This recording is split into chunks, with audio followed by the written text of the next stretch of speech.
if you guys get a hard inquiry on a credit card, you guys could get the inquiry removed, but it's going to possibly remove that account from your credit report if that account is added. I see a lot of people that apply for a credit card, as soon as they get approved, then they get the inquiry removed. I'm not saying to do this, but they get that inquiry removed before that account is added, and then they don't have to worry about that account being removed.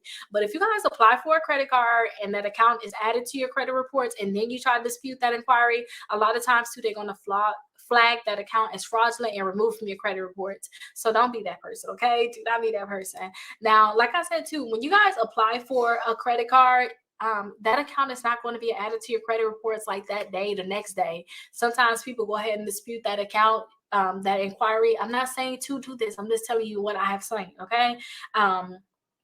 And that inquiry get removed, and then that account is still eventually added, and then they don't have that inquiry on their credit reports. But if that inquiry and the account is on your credit reports, a lot of times they're going to delete that account from your credit reports, and that's not good. I don't want them to delete that account, because a lot of times you want to get that account so that they can start reporting, so other companies know how good you are.